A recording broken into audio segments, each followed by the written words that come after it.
Established in 1901, British Standards Institution BSI is a world-leading national standards body with global clients in more than 150 countries. They have been involved in sustainability standards since 1992. The carbon markets is a very important role in reducing the global greenhouse gas emissions and to prevent greenwashing through the investment in namely non-verified credits, failure in reducing in-house greenhouse gas carbon emissions or double counting carbon credits.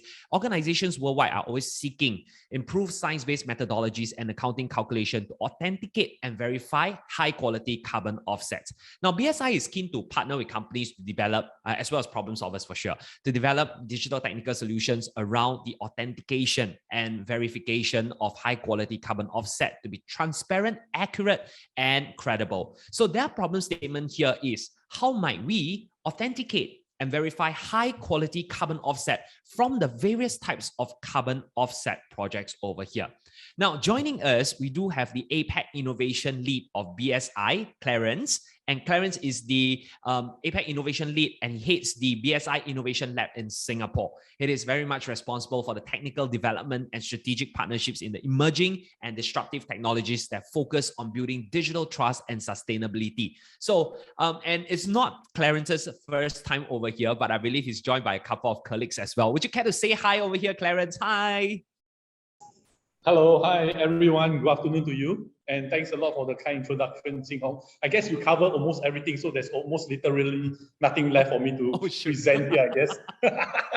So would you like to move on to questions right away? No, I'm sure there's a lot more to cover. Would you care to introduce the colleagues beside you as well? Yes, pleasure. So I got Zhang Hao over here on your left, and then I got Buva here on your right. So I'm joined with two wonderful colleagues of mine here today. Really an honor and pleasure to have them here with me. So maybe I'll let Zhang Hao introduce himself first and then followed by Buva. Yeah, hi everyone. My name is Zhang Hao. I'm supporting Clarence as part of the innovation team here in Singapore. And I think I'll be very excited to hear more from all of these problem solvers and see what they have to offer us. Yeah. Okay. Hello everyone, I'm Buva. I just recently joined the BSI Innovation Lab team here, and I'm looking forward to meeting everyone and seeing what ideas they have to share with us. Wonderful, thank you. And with that, I think we'll hand over the time to Clarence, Zhang Hao, and Buva. Take it away. Thank you. All right, thank you very much. So basically, my name is Clarence Tang, and again, I'm the APAC Innovation Lead here with BSI, and I've been here since last July, and our innovation lab has been open since 17th of January this year. So we have been really busy, getting this lab up quickly to actually develop and to commercialize some of the technologies, especially emerging technologies. And we are not a standalone innovation lab. We are joined by our colleagues across the world. And when it comes to the innovation space, we have colleagues in the UK who's dealing with AI and data science. We have colleagues sitting out in Arizona, Phoenix, that's doing immersive experiences. And we do also have colleagues in Ireland that is focusing a lot around blockchain technologies as well. So what happened over here with this innovation lab, how we differentiate ourselves is very much we are looking at solutions for the global problems that we are facing, especially by our clients and the industry. More specifically for today's challenge, we are looking at, again, the carbon space, and this is something not new. I believe that, again, this has been addressed by many different institutions, many different companies, as well as research centers as well. What is really interesting is that within BSI, we have two different strategies. The first is around digital trust, and the second one is around sustainability. So with that in mind, we have embarked on this particular challenge, as in how do we help companies not only to identify but also to quantify what they are doing, especially when it comes to the trading of high quality carbon offsets. For some of you who are familiar with the carbon trading space, in very basic layman terms, whereby a company or an organization emits CO2, they will have to find ways to neutralize those carbon emissions. And currently what they are doing, they can go into circular economy, they can go into renewable energies, they can buy carbon offset at X dollars per ton, from carbon exchanges. But the challenge is always again around, how do they, maybe you can show them the slide, yeah, on the second. So how can they actually quantify, or how can they actually provide authenticity to the kind of carbon offsets that they are promoting or they are trading or selling over this platform? As you can imagine, carbon is air, and how do you actually quantify air? How do you actually demonstrate that those carbon offsets are genuine? And we do have a number of partner companies, that we work with globally, who are very keen to address some of these issues, simply because not only are they carbon emitters, but they are also very much into finding a way to resolve, this challenge around the carbon offset purchase. There's a lot going on around double accounting. Some of you might have heard of these terms, whereby you are able to, buy carbon, and is there double dipping into the same high quality carbon offset? That's a question, coming from the same forestry projects. Those are some of the challenges that the industry is facing. And this is also another one of the COP26 challenges that needs to be addressed as well. So on a high level, again, we are looking at how can we help to resolve some of these global challenges, not locally, but globally as well. Yeah. And as what Xing Hong has mentioned earlier, how might we authenticate and verify high quality carbon offsets from the various type of carbon offsets project? I'm not so sure if the audience here are familiar with carbon offsets project, but again, there's different ways of calculating and quantifying carbon offsets based on whether is it renewable energy that uses wind, solar, or any other sources, or even getting recycled contents into the circular economy, or even just measuring a particular forestry project in some remote countries, or even some places like Ecuador and Peru, where there's a high density of forestry projects that's being located. So these are some of these carbon offsets that many companies try to quantify them. It's easy to qualify them, to identify them, but the offsets calculation differs depending who you go to, right? In terms of the calculation, in terms of the algorithm, different companies have different ways of approaching them, and there's no harmonized system at this moment. And we are trying to understand, okay, is there a way that we are able to authenticate and verify them, and preferably even to harmonize them as well. So for those of you who are familiar with BSI, we are very much known as a standards and knowledge organization, and our core business over here in APAC is around assurance. So we are very, very keen to understand, how can we actually verify this set of information that's coming through some of these trading platform, or what are the claims that is being given by companies that are trading them as well. Yeah, not so sure. Okay. So Can you go to the next slide, please? Sorry, I'm not so sure who is controlling the slide here, but we are unable to control it from our end here. So, all right. So what we are looking for very much is again an MVP or proof of concept around some of the following features. But again, we are looking at not only what is listed here, it can be more than that as well. Very much in terms of how do we have a smart carbon offsets accounting system, whereby we are able to actually run some analysis on them. And again, it's not just a digital dashboard we are looking for, it must be backed up with something physical, and be as imaginative as you can be, whereby it helps us to track some of this carbon offset performance. Of course, you can't do it just digitally. There's always another need of a physical interface.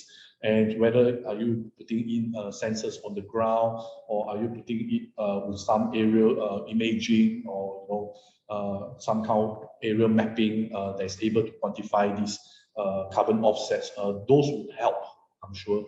And again, fundamentally, we are also looking at how can this platform or how can this set of information or data coming through be secure on the platform, as well as through the transmission network as well.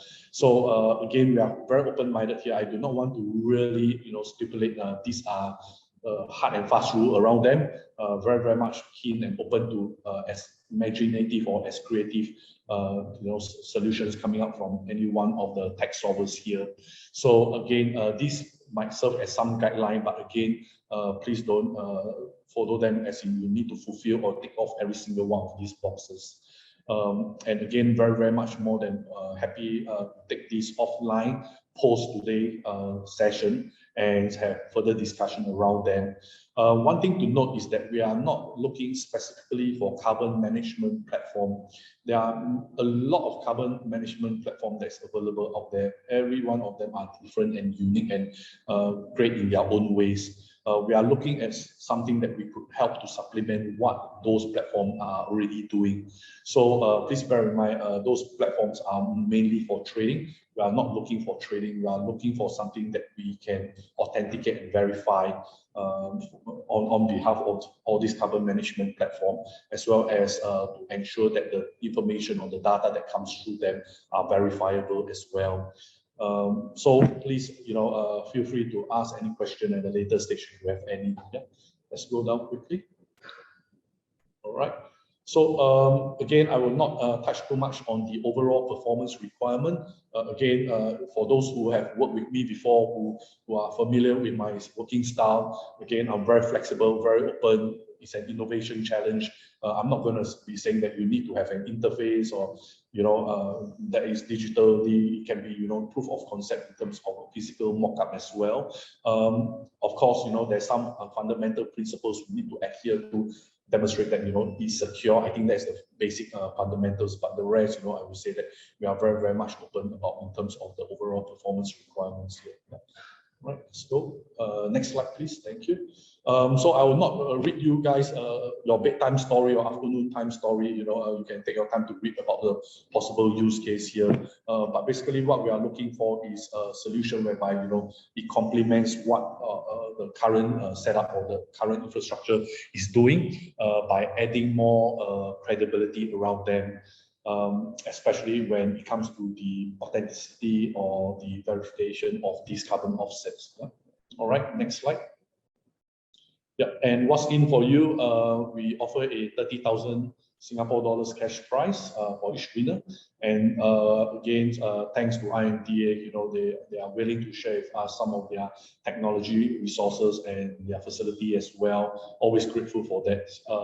And again, within BSI, we have 5,000 plus colleagues spread across the world in different functions, from assurance to consulting, standard knowledge and regulatory services. We have more than 82,000 clients across the world as well. And here in APAC, we have offices in almost every single major economic countries. So definitely there will be a lot of guidance, business mentorship, business insights and validation as well. And of course, you won't be working alone. You'll be working with some of our collaborators. We'll be working with our team, working with our business globally as well. There are challenges, of course, in some sense, because we are newly set up, but we'll try and facilitate this working process or journey together with you guys. Again, please feel free to ask what else do you need to make this work. This might not be the only things that is in for you, and we are again, open to any new ideas coming from you guys. What else you need to actually bridge this gap as well. So, do we have any more slides? Can you see if there's any more slides? All right. So, evaluation criteria, I will leave it to IMDA. Again, I'm not going to be really hard and fast about all these. Really, flexible about it here. Yeah. So I believe. Perhaps IMDA probably has more requirements around this. But again, happy to work with IMDA for this round challenge. And that's all from me. Yeah. Well, thank you very much, Clarence. And first of all, thanks for coming back. You must have received somewhat of a very satisfactory solution for your first problem, I imagine, to be back here with IMDA. Is that so? Yeah, we got some really good feedback from the business in terms of what the first three startups are working on, and in fact, at least one or two of them have already started on designing and conceptualizing what is the MVP going to be like. Some very exciting areas that's coming up. Thanks to my colleagues here, to the startups, thanks to IMDA, for putting all this together. So we had a good run with it. Yeah. Right, awesome.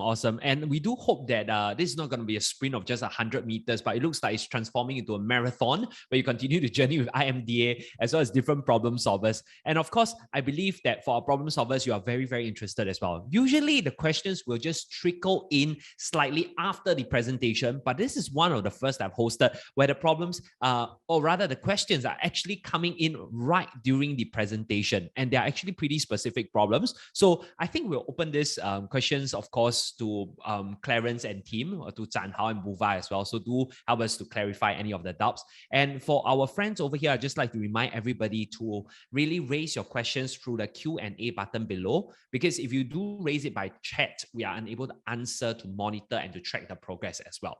Now, with that, we are moving on to the Q&A session. So the first attendee said that, interesting challenge. I have a question. When you talk about harmonizing the measurement, what is the standard BSI is looking to align to? For example, USO 14064, greenhouse gas protocol. Okay, so I think there's around carbon neutrality here. So it will be ISO 14064 and past 2040 as well, 2060 as well. So there are some standards here that we use it, but again, those are not harmonizing to different kind of calculations. Method is more of documentation and demonstrating, what you are doing with sustainability and how are you mitigating, your carbon footprint. And I think it contains the calculation in there as well, in terms of identifying what's your carbon footprint. So across different platform, I don't think anything that, there's something that is available, open to, ideas coming from this group as well. Is there a conversion factor here that can take into account? Because if you are asking one consultant in this space to calculate for you the carbon footprint for the same company and another different consultant, both of them will come up with different numbers. But how is there any way to harmonize them? Is there a way to actually go back and check, are these calculations correct? For example, if you claim that this particular forestry project, produces 1 ton of high quality carbon offset, how do you derive that? What stands behind, right? If you say you are using IoT devices, if you are having men on the ground measuring them, how do you represent that, in terms of tree size, in terms of the size of the project? And likewise, if you are talking about, if you are offsetting from renewable energy, how do you actually harmonize from one source that's renewable energy that's actually offsetting the carbon emission versus another one that is coming up from a forestry project? How do you actually do that? Is there a methodology? Is there a calculation? Is there a way to actually harmonize it? So I think the challenge is there. Again, different sources of projects yield different kind of numbers. Is there a conversion factor? Is there a way to harmonize that? I think those are the kind of challenges and questions we'll be asking.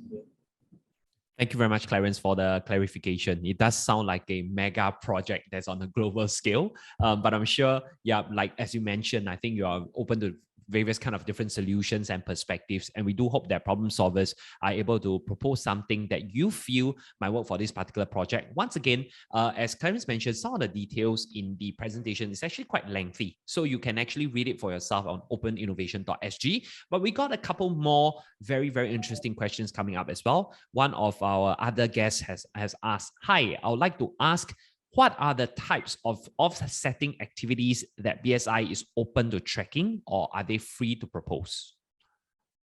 In short, very quick, open to all possible, suggestions. So we currently don't really do too much. We are involved more on the purchase of carbon offsets. But that's about it within BSI. And if you have anything more to propose, I'm all ears with my colleagues here, I'm sure. Yeah. Thank you very much. And we do have one more question coming up. This particular guest have said that, hi, Clarence, sounds like a very, very interesting mode where startups can also get a chance to co-create with a big company like BSI. Could you share some examples on how other startups have actually worked with you? Okay, so maybe let me go back to the first challenge we had with IMDA, right? We actually put out the challenge there. We identified 3 of them, and one of them actually, in fact, all of them took a long time.